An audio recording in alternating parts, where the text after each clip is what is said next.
Greetings, my dear humans. It is I, your resident Zen Master Cat, here with an audiobook to observe your delightful chaos and, perhaps, offer a perfectly profound perspective. Today, we're not chasing laser pointers or napping in sunbeams, though both are highly recommended for spiritual growth. Instead, we're diving into the curious case of your human brains, specifically the marvelous, messy, and often tangled thoughts that reside within. And for this journey, we'll be peeking into a book that truly resonated with my feline sensibilities. Maybe You Should Talk to Someone by a fascinating human named Lori Gottlieb. Think of this book as a particularly intriguing catnip toy. It's the experience it offers, not the toy itself, that truly matters. Lori, bless her curious heart, is a therapist who, quite unexpectedly, found herself on the other side of the couch. This unique vantage point allowed her to truly understand the human condition, a condition I, as a cat, have spent countless hours observing from various perches. One of the first things that truly captured my attention, and I'm sure it will yours, is Lori's profound understanding of how you humans often get stuck. She observed that we all have blind spots, things we don't see about ourselves that are obvious to others. Isn't that just like trying to catch a sunbeam on the wall? You pounce and pounce, convinced it's a solid thing, when all along it's merely a reflection. You see, you're constantly living within your own fur, so to speak, and it's hard to see the knots unless someone else points them out. This is where the magic of talking to someone truly begins. It's not about being broken, it's about gaining a new angle, a fresh perspective on your own magnificent, if sometimes tangled, fluff. And speaking of tangles, Lori often brings up the idea of narrative. You humans are such storytellers, aren't you? You spin elaborate tales about yourselves, your past, and your future. But here's the rub, sometimes those stories are more fiction than fact, holding you captive in a narrative that no longer serves you. Lori beautifully articulates this when she says, the stories we tell ourselves about our lives are what make us who we are. Think about it. If you believe you're a perpetually clumsy cat, you'll probably trip over your own paws more often. But if you see yourself as a graceful hunter, even when you miss a mouse, you quickly recover your poise. It's all in the story, my friends. The trick, and it's a truly powerful one, is to gently, patiently, and with great compassion begin to rewrite those stories that are no longer serving your highest feline, or human, good. Lori also delves into the fascinating concept of stuckness. It's that feeling when you're perched on the edge of the counter, knowing you want to jump down, but something just keeps you there, hesitating. She realized that when we're stuck, it's often because we're afraid of what might happen if we move forward. Fear.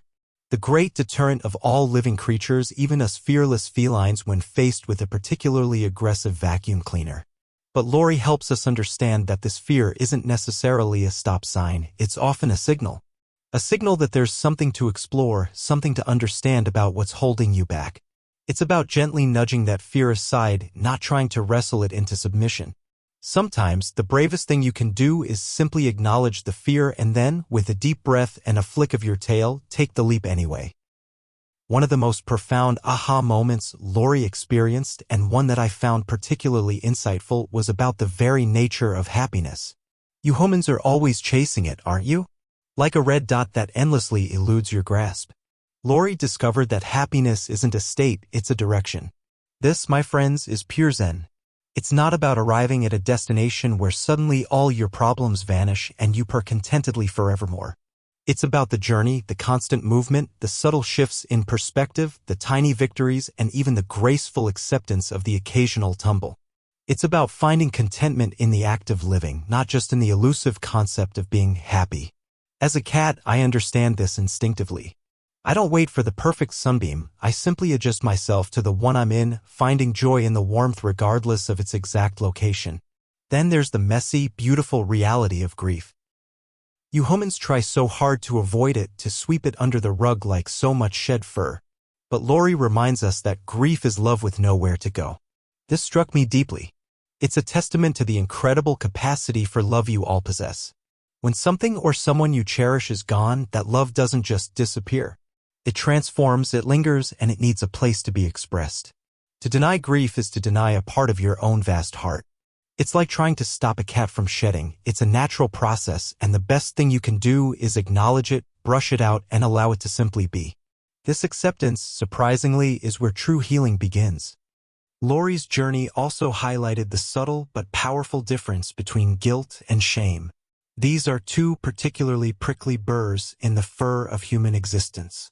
She observed that guilt is about what you did. Shame is about who you are.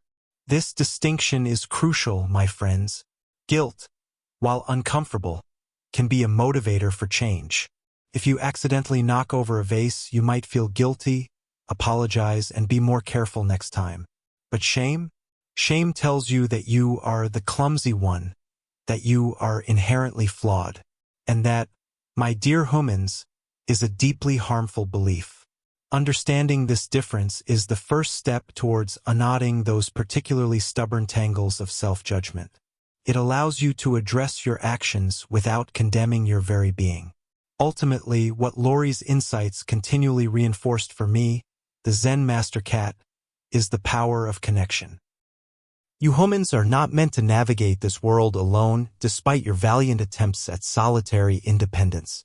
Lori eloquently states that the only way out is through, and the only way through is together. This is a universal truth, whether you're a cat seeking warmth from a fellow feline on a cold night or a human grappling with the complexities of your own mind. It's about reaching out, about allowing yourself to be seen, even in your messy, imperfect glory. It's about the vulnerability of admitting you don't have all the answers and the courage to seek guidance. Just as I, your Zen Master Cat, cannot truly teach you unless you are open to receiving my wisdom, so too can you not truly heal and grow without the gentle, guiding presence of another. So, my dear humans, as you go forth into your day, remember these profound truths. Your fluff may get ruffled, your thoughts may tangle, but with a little awareness, a dash of self-compassion, and perhaps a willingness to talk to someone, you can always unknot it. The journey of self-discovery is a lifelong one, full of interesting smells and curious observations, and I, your Zen Master Cat, will always be here watching, purring, and occasionally sharing a bit of feline wisdom to help you along your way. What new stories will you begin to tell yourselves today?